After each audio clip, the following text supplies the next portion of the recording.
আসে না ডাইরেক্ট বলবে আল্লাহ আমি সাইদি সাহেবের ব্যাপারে কিছুই জানি না, ও করেছিল জজ সাহেব, কথা কয় না, জজ করেছিল আর উকিল করেছিল, আমিও জানি না। কাদের বলবে আল্লাহ তো আমি এ কথা বলি নাই, আমি এ কথা বলি নাই, ও জজ আর উকিল মিলে করেছিল, সাক্ষী যারা দিয়েছে ওদেরকে আপনি ধরেন। কিয়ামতের কঠিন ময়দানে আমার আল্লাহ ওদেরকে যখন বলবে আল্লাহ আমি করি নাই, নাখতিমু আলা আফওয়াহিহিম, তাদের জবান বন্ধ করে দিবে, অতুকাল্লিমুনা আইদিহিম, আল্লাহ বলবেন সঙ্গে সঙ্গে তার হাত কথা বলবে। এই হাত দিয়ে যখন রায় লেগেছিলি কি রেখেছিলি বল, কথা কয় না, হাত জবান দেবেন। প্রধানমন্ত্রীর সিগনেচার ছাড়া আমার ভাইরা আমার, তার অনুমতি ছাড়া বাংলাদেশে কারো ফাঁসি হয়নি। একটা ভিডিও ভাইরাল হয়েছে দেখবেন, হাসিনা একটা মানুষের বুকের পরে পাও দিয়ে নিজে হাতে জবাই করছে, কথা কয় না, কথা কয় না। এত বড় না জান শয়তান এই বাংলার জমিনে কোনো নারীর মধ্যে নাই, পাকা নারী ইবলিস শয়তান। শুধু ইবলিস শয়তান না, শয়তানও চিন্তা করে আল্লাহ কার কাছে দুনিয়ায় পাঠালেও আমার চাইতে বড় শয়তান। দুনিয়ার জীবনে আল্লাহর আইন লঙ্ঘন করা যায়, কিন্তু কবি কঠিন এই ময়দানে আল্লাহর আইন লঙ্ঘন করা যাবে না। কারণ প্রত্যেকের এই যে রূহ আর ফেরেশতা পাশাপাশি দাঁড় করানোর অর্থই হলো আল্লাহ প্রত্যেকটা ফেরেশতার প্রত্যেকটি মানুষের দুনিয়াতেও ছিল, ওই দিনও থাকবে।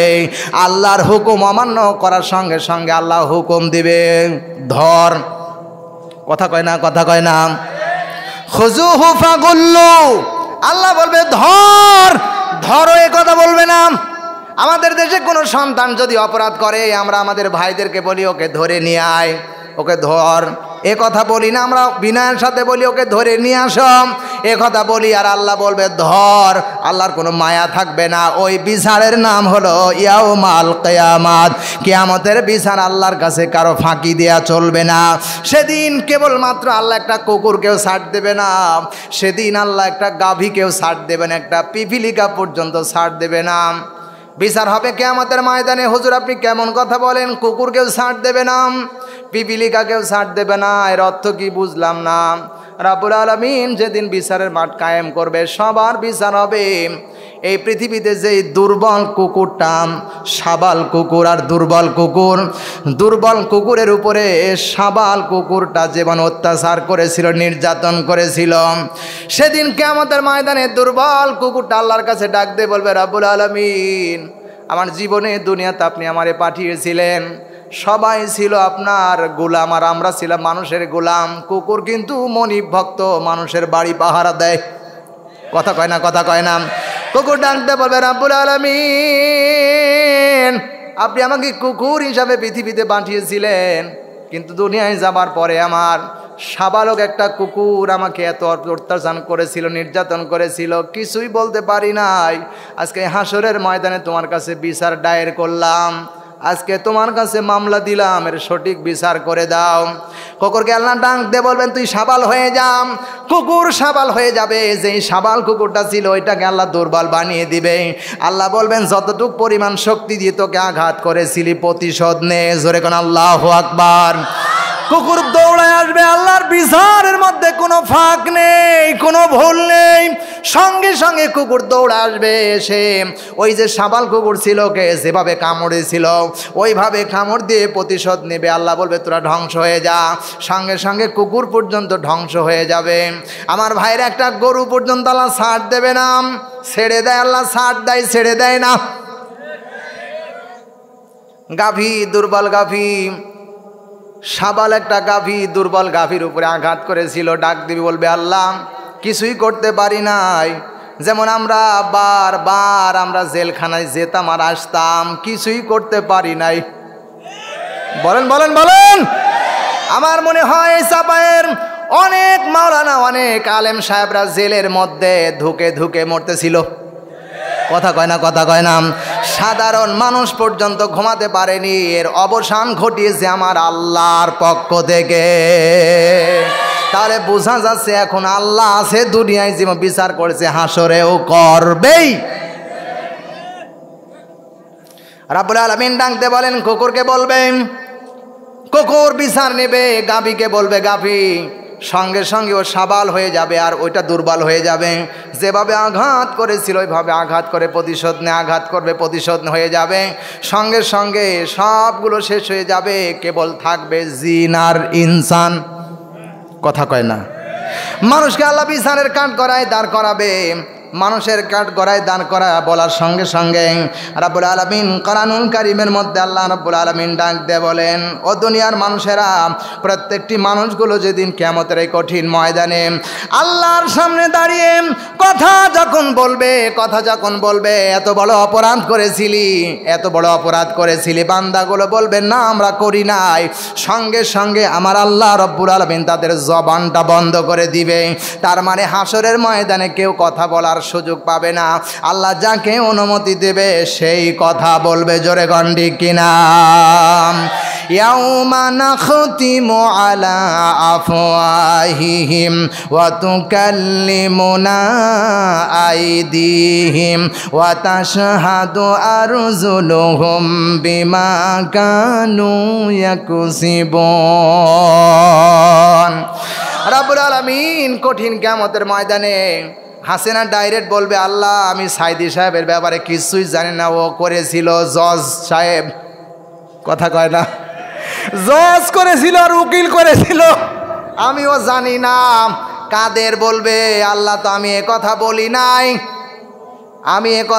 নাই, ও জজ আর উকিল মিলে করেছিল, সাক্ষী যারা দিয়েছে ওদেরকে আপনি ধরেন। কিয়ামতের এই কঠিন ময়দানে আমার আল্লাহ ওদেরকে যখন বলবে আল্লাহ আমি করি নাই, নাখতিমু আলা আফওয়াহিহিম, তাদের জবান বন্ধ করে দিবে, অতুকাল্লিমুনা আইদিহিম, আল্লাহ বলবেন সঙ্গে সঙ্গে তার হাত কথা বলবে। এই হাত দিয়ে যখন রায় লেগেছিলি কি রেখেছিলি বল। কথা কয় না?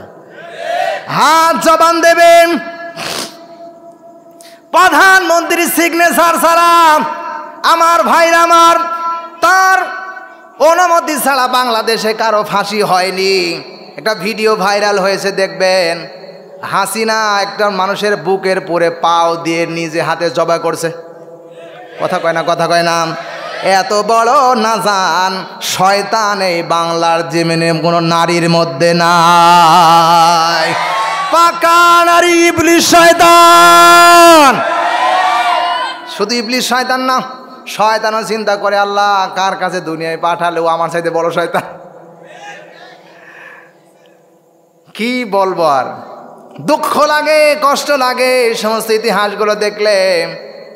একটা ভিডিও ভাইরাল হয়েছিল, আমির হামজা ভাই যখন জেলখানায়, ছোট্ট একটা সন্তান, মেয়ে সন্তান, জানালার পাশে দাঁড়িয়ে বাবাকে দেখতে পায় না, হাতেও পায় না, পিছন থেকে জানালার ভিতর থেকে জেলের বাহির থেকে বাবা কয়ে ডাক দেয়, কিন্তু বাবাকে মুখে চুমা দিতে চায় কিন্তু পারে না, চোখের পানি ছেড়ে রাখতে পারি নাই। এই ভিডিও দেখলে মনে হয় এর সাইতে স্বৈরাচার আর দুনিয়াতে হয় না। সোনার ভাইরা আমার, আজ অসুস্থ হয়ে গেছেন বারবার, কেন? উনি যেভাবে বললেন, আমার ওনার মুখ থেকে শোনা, উনি ডাইরেক্ট বলেছিলেন আমাকে একদিন যখন একটা কথার জন্য আমাকে জিজ্ঞেস করেছিল, আমি বলি নাই, আমি মিথ্যা কথা বলার না কারণে মিথ্যা কথা বলি নাই। 11 ঘন্টা পর্যন্ত পায়ের সাথে রশি বেঁধে উপরে বেঁধে রেখেছিল, মাথা নিচের দিকে 11 ঘন্টা ঝুলিয়ে আমির হামজাকে কষ্ট দিয়েছে। এত কষ্ট আমার মনে হয় মুসাকেও ফেরাউন দেয় নাই। আজ কথা বলতেছেন, আজ কয়েকদিন হইলে অসুস্থ হয়ে গেছে। আল্লাহর কাছে দোয়া করি, মালিক তুমি আমির হামজাকে সুস্থ বানিয়ে দাও। মামুনুল হকের মতো একজন জবরদস্ত আলেমেক মেরে পুঙ্গ বানিয়ে ফেলেছিল। আমার ভাইরাম, এরকম মঞ্চের ভিতরে কথা বলতেছিলাম আমাদের নাটোরে। কথা বলতে গিয়ে আমি বলেছিলাম, ইজা জা নাসরুল্লাহি ওয়াল ফাত যখন আল্লাহর সাহায্য আর বিজয় আসবে তখন দলে দলে তোমাদের দলে লোকজন দাখিল হতে থাকবে। যখন বিজয় আসবে তখন বিজয়ের সময় তোমরা স্লোগান দিবে ফাসাব্বিহ বিহামদি রাব্বিকা ওয়াস্তাগফির, আল্লাহর প্রশংসা করবে, আল্লাহর হাম গাইবে। ওই সময় বিজয়ের স্লোগানে এই আয়াতের ব্যাখ্যা এসেছে, ওই সময় আমাদের প্রশংসা বিজয় হলে প্রশংসা ছিল লিল্লাহে তাকবীর। কথা কয় না ঠিক কিনা? লিল্লাহে তাকবীর স্লোগান দরকার ছিল, কিন্তু সে সময় আমরা দিতে পারি নাই। সে সময় স্লোগান দিয়েছিলাম জয় আর বাংলা। কথা কয় না, কথা কয় না। জয় বাংলা মুসলমানের স্লোগান না, মুসলমানের স্লোগান লিল্লাহে তাকবীর। কারণ আজানের প্রথম শব্দ আল্লাহু আকবার, একামতের প্রথম শব্দ আল্লাহু আকবার, জানাজার প্রথম তাকবীর আল্লাহু আকবার। আমার ভাইরা, সব জায়গায় এক প্রথম শব্দ আল্লাহু আকবার, সেজদার প্রথম তাকবীর আল্লাহু আকবার, রুকুর প্রথম তাকবীর আল্লাহু আকবার, সব জায়গায় আল্লাহু আকবার, স্লোগানে হবে আল্লাহু আকবার। কথা বলেন। হযরত ওমর যেদিন ইসলাম কবুল করেছিলেন, ইসলাম কবুল করার সাথে সাথে উনি স্লোগান দিয়েছিলেন লিল্লাহে তাকবীর। ও নবী, এখন আজ থেকে আল্লাহু আকবারের স্লোগান চলবে। কারো আইন মানি না, আইন মানব যিনি আমার রব, সেই রবের। ফাসাব্বিহ বিহামদি রাব্বিকা ওয়াস্তাগফির। এখন আল্লাহর প্রশংসা করতে হবে, বিজয় এসে গেছে। আমরা স্লোগান দিতে হবে আল্লাহু আকবার, কিন্তু ওই সময় স্লোগান দিয়েছিলাম লিল্লাহে তাকবীর বাদ দিয়ে পরিবর্তন করে স্লোগান দিয়েছিলাম জয় আর বাংলা। এ কথা বলার কারণে আওয়ামী লীগের গায়ে লাগলো, হুজুর কেন জয় বাংলার বিরুদ্ধে কথা বললাম। সঙ্গে সঙ্গে কিছু আওয়ামী লীগের লোকজন ক্ষিপ্ত হয়ে গেল। এরকম সুপার পরে বসেছিলাম, আমি ছিলাম দ্বিতীয় মেহমান, কুষ্টিয়ার থিনে ছিল ফরিদপুরের একজন ছিল প্রধান মেহমান। ওরা কাফেরের মুশরিকদের মতো অত্যাচার নির্যাতন করার লক্ষ্যে কিছু কিছু মানুষ মাহফিল থেকে উঠে গেল। কিছুক্ষণ পর দেখা গেল বিশাল বিশাল হাসিয়ার দাও ফালা নিয়ে আসলো। আমি আর যদি 30টা সেকেন্ড ওই মাহফিলে থাকতাম, ওই দিনই আমার দুনিয়া ছেড়ে দিতে হতো। মনের দুঃখে কি বলবো, 6 মাস পর্যন্ত আমাকে বাড়ি যেতে দেয়নি। 6 মাস পর্যন্ত আমার স্ত্রী কন্যা, আমার বাবা পর্যন্ত আমাকে দেখেনি। 6 মাস পর যখন আমি বাড়ি আসলাম, আমার বাবা আমাকে বুকের সঙ্গে জড়ায়া চোখের পানি ছেড়ে দিয়ে হু হু করে কাঁদতে শুরু করলো। বেটা, তোমাকে একটা ঘন্টা না দেখলে আমার মন ভালো লাগে না। কারণ সন্তান যদি বাবার কাছ থেকে দূরে থাকে, দুনিয়ার কেউ না জানলে ব্যথা মার বাবা বোঝে। কথা বলেন ঠিক না বা ঠিক? আমার মা আমাকে জড়িয়ে ধরেছিলে, বেটা এতদিন কোথায় ছিলে, কিভাবে ছিলে? আমি বললাম, মা তোমাদের দুয়ার আমার আল্লাহর মায়া মহাব্বত ভালোবাসা এখনও পৃথিবীতে আছে, এই জন্য আজও আমাকে আল্লাহ বেঁচিয়ে রেখেছে। কতদিন বাঁচিয়ে রাখবে জানি না, তবে তোমাদের দোয়া যেন আল্লাহর দরবার থেকে আমার জন্য ভুলে না যাও। সবসময় দোয়া করবা, তোমার সন্তান আমার আল্লাহ তোমার কোলে ফিরিয়ে দিবে। আজও বেঁচে আছি কোরআনের কথা বলার জন্য। এমন কোনো দিন নাই, এমন কোনো রাত নেই যে আমি কথা বলি না। এই যে শুরু হয়েছে আজ থেকে রমজানের আগ পর্যন্ত প্রতিদিনই কথা বলা লাগবে। এর মধ্যে কোনো দিন দিনের বেলাও আছে, আবার রাতেও 2টা করে আছে। জোরে কোন আল্লাহু আকবার। আল্লাহ বেঁচে রেখেছেন কোরআনের কথা বলার কারণে। নবীজিকে মারার জন্য ষড়যন্ত্র করেছিলেন, কাফেরেরা মারতে পারেনি। মুসা আলাইহিস সালামকে ষড়যন্ত্র করেছিল, মারতে পারেনি। আল্লাহ দুনিয়ায় যারা আলেম এখনো আছে, হয়তো বা কেউ যদি মারা যায় জালেমের জেলখানায়, তবে বুঝতে হবে এর চাইতে ভালো মওত আর নেই। এই মওত হবে ডাইরেক্ট শহীদের মওত। ঠিক না বে ঠিক? আমার ভাইরের জন্য আহ্বান জানাতে চাই, বিশ্বাস করেন যেখানে যে অবস্থায় থাকেন, যার উপরে আপনি অত্যাচার করেন আর নির্যাতন করেন, বাবা হোক, ছেলে হোক, মেয়ে হোক, নেতা হোক আর খেতা হোক আর যেই হোক না কেন, যার বিরুদ্ধে আপনি ষড়যন্ত্র করবেন, আপনি বিশ্বাস করবেন ওয়া ইন্না আলাইকুম লাহাফিজিন, আপনাকে কিন্তু কেউ না কেউ পাহারা দিতেছে। কথা কয় না, কথা কয় না, কথা কয় না।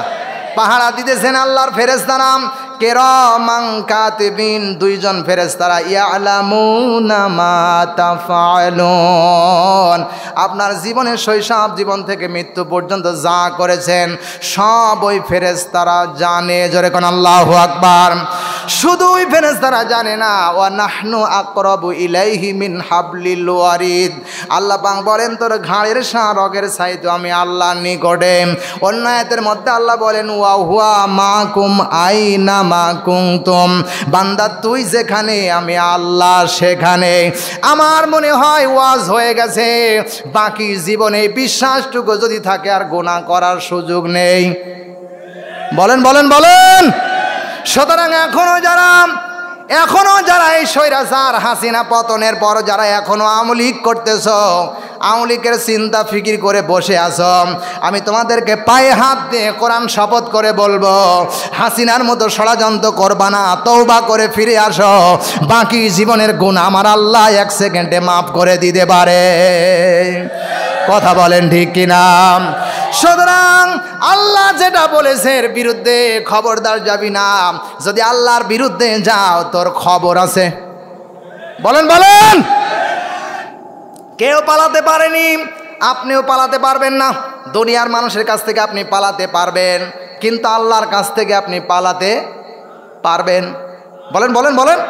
আল্লাহর কাছ থেকে আপনি পালাতে পারবেন না, এই বিশ্বাস আপনাদের থাকা লাগবে। শুধু তাই নয়, আল্লাহ রাব্বুল আলামিন ডাক দেয়া বলেন ওয়াস-সামাআ রাফাআহা ওয়া ওয়াদাআল মিজান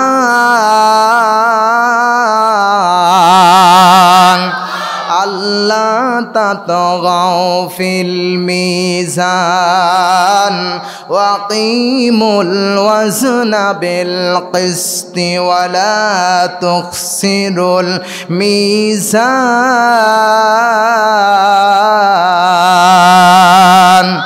জোরে বলেন আল্লাহু আকবার।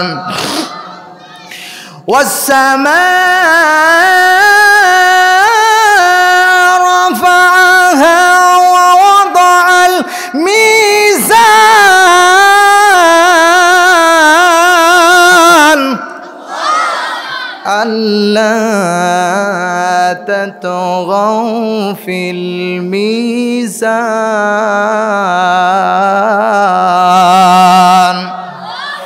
সূরা রহমান 55 নম্বর সূরা 27 নম্বর পারা, প্রথম নম্বর রুকুর 7, 8, 9 নম্বর আয়াত বলছি। আল্লাহ পাক রব্বুল আলামিন বলতেছেন ওয়াস-সামাআ রাফাআহা ওয়া ওয়াদাল মিজান। আল্লাহ এক এক করে দেখেন, বিনা খুঁটিতে একটা নয়, দুইটা না, 7টা আসমান আল্লাহ তৈরি করেছেন। কথা বলেন ঠিক না ব্যাঠিক? এই যে প্যান্ডেল সাজাতে গিয়ে খুঁটির ব্যবস্থা করতে হয়েছে, পিলার লাগছে, খুঁটি লাগছে, খাম লাগছে। রব্বুল আলামিন এমন ক্ষমতাশালী ব্যক্তি যিনি আকাশের কোনো ছাদ আছে কিন্তু খুঁটি নেই। রব্বুল আলামিন এক একটা ছাদ বানিয়েছে। তাফসিরে মারিফুল কোরআনের মধ্যে এসেছে, যতগুলো তাফসির আমি পড়েছি সব তাফসিরের মধ্যে বর্ণনা করা হয়েছে। আসমানের বর্ণনা দিতে গিয়ে আল্লাহ রব্বুল আলামিন বলতেছেন এই আসমানটা শুধুই বানিয়ে আমি রেখি নাই, আমি আল্লাহ রব্বুল আলামিন আসমানটা রেখেছি এমনভাবে দুনিয়ার থেকে, এই জমিন থেকে 500 বছর, 500 কোটি বছরের রাস্তা আল্লাহ রেখে দিয়েছে। কোন বর্ণনা এসেছে 500 বছরের রাস্তা, কোন বর্ণনা এসেছে 500 কোটি বছরের রাস্তা। এই প্রথম আসমানের দূরত্ব। রব্বুল আলামিন ডাকতে বলে বান্দা এত বড় আসমান আমি বানিয়েছি, প্রথম আসমানের তুলনায় দ্বিতীয় আসমান, ওই দ্বিতীয় আসমানের ভিতরে যদি প্রথম আসমানটা ছেড়ে দেওয়া যায়, প্লেটের ভিতর যেমন একটা মার্বেল রাখলে যেমন ওই প্লেটের ভিতরে মার্বেল হারিয়ে যায়, প্রথম আসমান দ্বিতীয় আসমানের মধ্যে রাখলে প্রথম আসমান হারিয়ে যাবে, খুঁজে পাওয়া যাবে না। তৃতীয় আসমান, তৃতীয় আসমান, দ্বিতীয় আসমান আর প্রথম আসমান দুইটাই যদি তৃতীয় আসমানের মধ্যে রাখা যায়, দুইটাই সব শেষ হয়ে যাবে, কিন্তু তৃতীয় আসমানের দূরত্ব খুঁজে পাওয়া যাবে না। এমন করে আমার আল্লাহ 7টা আসমান বানিয়েছে। রব্বুল আলামিন ডাক দিয়ে বলেন ওয়া ওয়াদাল মিজান। শুধু আসমান বানিয়ে শেষ করি নাই, আমি আল্লাহ তোদেরকে নেকি বদি ওজন করার জন্য আমি আল্লাহ দাড়ি পাল্লা নির্মাণ করেছি। যেই দাড়ি পাল্লা বাংলাদেশের একটি ইসলামী দলের প্রতীক। কথা বলেন। দাড়ি পাল্লা আল্লাহ জামাত ইসলাম এমনি দেয়নি, কোরআনের মধ্যে দাড়ি পাল্লার কথা আছে বলে দাড়ি পাল্লা দিয়েছে। এক কথা হচ্ছে না কেন? দাড়ি পাল্লা দুনিয়ার দাড়ি পাল্লায় মাপে কম বেশি হতে পারে, কারণ আল্লাহ রাব্বুল আলামিন কোরআনে কারিমের মধ্যে বর্ণনা করে দিয়েছেন। আল্লাহ বলেন ওয়াইলুল লিল মুতাফফিফিন, যারা ওজনে কম দেয় তারা ধ্বংস হয়ে যাবে। কথা কয় না, কথা কয় না। আচ্ছা বলেন তো আমাদের দেশে ওজনে কম বেশি আছে না নেই? জোরে বলা লাগবে। আচ্ছা বলেন তো মন কয় কেজি? 40 কেজিতে মন। এটা শুধু আমাদের নাটোরে না চাপায়ও, গোটা পৃথিবীর সব জায়গায় 40 কেজিতে মন। পাট যদি আপনি বিক্রয় করতে যান, ও পাট বিক্রয় করতে গেলে 40 তো দূরের কথা, 42 কেজি 950 গ্রাম হয়েছে, ওর টুকের দাম নেই। 40 কেজি দাম, কথা কয় না। আমি নিজে তার বাস্তব প্রমাণ। আমি কৃষি ক্ষেতেও আমার কিছু আছে, ওগুলো আমিও আবাদ ফসল করি আমার ভাইরা, কারণ বাংলাদেশের মানুষ প্রায় কৃষিজীবী মানুষ, আমি ওগুলোর মধ্যে ব্যস্ত থাকি। সম্মানিত ভাইরা, আমি যখন বাজারে মাল বিক্রয় করতে যাই দেখি রসুন নিয়ে গেছি, এবছর রসুনের দাম অনেকগুলো বেশি। বাজারে নিয়ে যাই, বাজারে নিয়ে যাবার পরে দেখা যায় 41 কেজি মন ওরা বানিয়ে নিয়েছে, অথচ 40 কেজি আল্লাহর ঘোষণা। 41 কেজি দেওয়ার পরে 41 কেজি 642 গ্রাম ওইটুকের দাম নেই, অথচ ওইটুকের দাম আমার মনে হয় প্রায় 200 টাকার মতো। কথা কয় না, ঠিক কিনা? অথচ ওগুলো ধরবে না। এই জন্য আল্লাহ রাব্বুল আলামিন জানায়, বান্দা পৃথিবীতে এমন স্বৈরাচার ছিল যারা ওজনে কম দিত। দুনিয়ায় ওজন কম দেওয়া যায়, আমি আল্লাহ বলছি আল্লাহ তাতাগাউ ফিল মিজান, সীমা লঙ্ঘন কেউ যেন করতে না পারে। এই জন্য দাড়ি পাল্লা দিয়েছি, তারপরে সীমা লঙ্ঘন করে। বলেন বলেন বলেন। কিন্তু আল্লাহ রাব্বুল আলামিন বলতেছেন ওয়াকিমুল ওয়াজনা বিল কিসতি ওয়ালা তুকসিরুল মিজান, তোমরা ওজনে ন্যায্য মাপ দাও, খবরদার মাপে কম দিও না। কিয়ামতের ময়দানে আল্লাহ কাউকে কম দিবে না, যতটুকু ওজন ততটুকুই নেকি বদি ওজন করে আমার আল্লাহ বান্দাকে ডাইরেক্ট তার ফল দিবে। জোরে কান আল্লাহু আকবার। আল্লাহর বিচার সেদিন হবে সঠিকভাবে, ইনসাফ ভিত্তিক বিচার হবে, কারো প্রতি জুলুম করবে না। জোরে বলেন আল্লাহু আকবার। এই বিচারের মাঠ আমাদের সামনে আছে না নাই? জোরে বলেন, আরো জোরে বলেন। রব্বুল আলামিন ডাক দিয়ে বলেন, বান্দা রব্বুল আলামিন ডাক দিয়ে বলেন ওয়া কুল্লা শাইইন আহসাইনাহু কিতাবা। সূরা নাবা ৭৮ নম্বর সূরা ৩০ নম্বর পারা প্রথম নাম্বার রুকুর ২৯ নম্বর আয়াত বলছি। আল্লাহ পাক রব্বুল আলামিন বলতেছেন, আপনি যা করেছেন, আপনার যা আমল হয়েছে সবগুলো আমার আল্লাহ কিতাব আকারে লিপিবদ্ধ করে রেখেছে। জোরে জোরে কথা বলেন, ঠিক না ব্যাঠিক? আমার মনে হয় আল্লাহ এ কথা লেখেনি রাজাকারের ছেলেরা, কি কয়, মুক্তিযোদ্ধার ছেলেরা চাকরি পাবে না, রাজাকারের ছেলেরা পাবে। এটাও আল্লাহ ক্যান্সেল করেন, এটাও আল্লাহ লিখে রেখেছে। হাসিনাকে জবাব দেওয়া লাগবে। বলেন বলেন বলেন। কিয়ামতের ময়দানে আমিও ডাইরেক্ট মামলা করব। মামলা কতটি মামলা হয়ে গেল, আরো যে কতটি হবে আল্লাহ ভালো জানে। এখন আওয়ামী লীগের অনেক ভাইরা, আমি তোমাদের পায়ে ধরে বলি, তোমাদের গালি দেওয়ার জন্য বলছি না, তোমাদের মন খারাপ করার জন্য বলছি না, ফিরে আসার জন্য বলছি। অনেকেই বলছে হাসিনা দেশে ফিরে আসবে, কচু আসবে, ও আসলেই ফাঁসি হবে, ও আসলেই ফাঁসি হবে, ও আসলেই ফাঁসি হবে। কথা কোন ঠিক কিনা? আয়না ঘরের ফাঁসি, আয়না ঘরের মামলায় ওর ফাঁসি হবে 14 বার। ও হাসিনা আসবে, ওর বাপও আর আসবে না।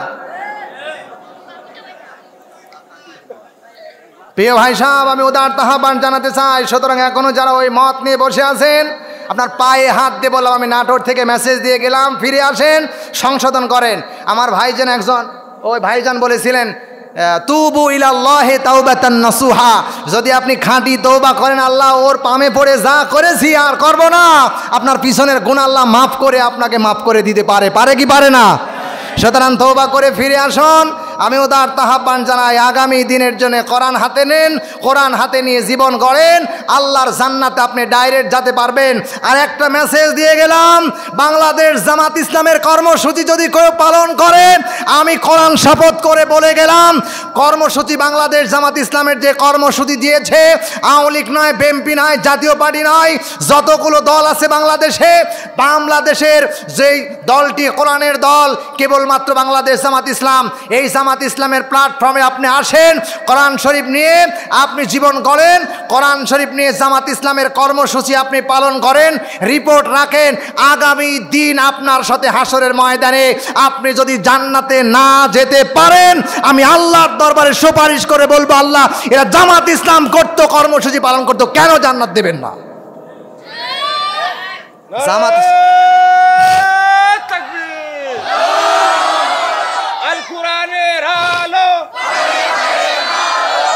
প্রিয় ভাই সাহেব, জামাত ইসলামের কর্মসূচির ভিতরে প্রথম নাম্বারে আছে কোরআন অধ্যয়ন করতে হবে।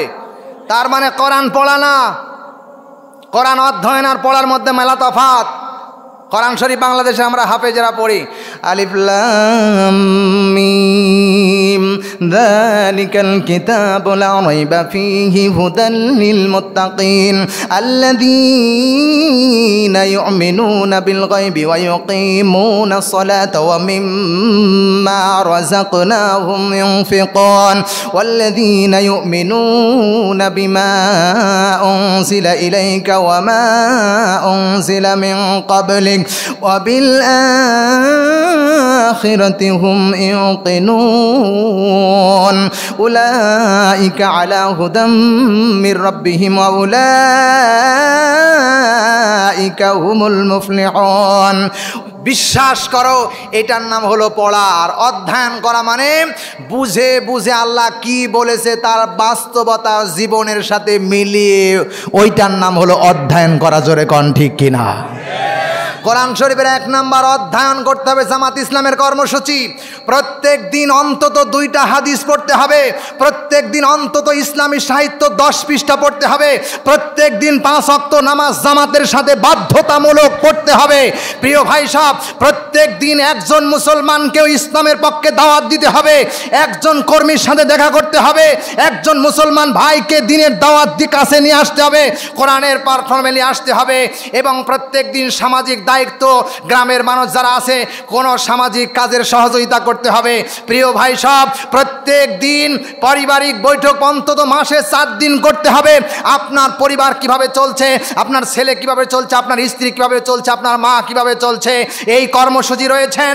প্রত্যেক দিন অন্তত ঈশান নামাজের পরে বালিশে মাথা রাখার পরে আত্মসমালোচনা করা যে আজকে সারাদিন কি করলাম, ভালো করলাম না খারাপ করলাম, আগামী দিন আমার ভালো করতেই হবে। এই সিদ্ধান্ত যদি নিতে পারে, ও জান্নাতে যাবে নাতে মামার বাড়ি যাবে। এটাই হলো বাংলাদেশ জামাত ইসলামের কর্মসূচি। প্রিয় ভাই সব, আমি উদার আহ্বান জানাতে চাই, বাংলাদেশ জামাত ইসলামের কর্মসূচিগুলো নিজের জীবনে বাস্তবায়ন করুন। এটা কারো কথা নয়। বাংলাদেশ জামাত ইসলাম এই কর্মসূচি দিয়েছেন কোরআন শরীফের আয়াত দিয়ে। কিভাবে? ইকরা বিস্মি রব্বিকাল্লাযী খলাক। নবীর কাছে যখন কোরআনে কারীম, আমি কিন্তু অত্যন্ত ভাষায় অন্যদিকে চেঞ্জ করে নিয়ে যাব, আপনারা কিন্তু বুঝে নিতে হবে, ঠিক কিনা বলেন? আপনারা কি বুঝতে পারতেছেন? বুঝতে পারতেছেন? প্রিয় ভাই সব, কোরআনে কারীম মানবতার কল্যাণের প্রতীক। মুহাম্মাদুর রাসূলুল্লাহ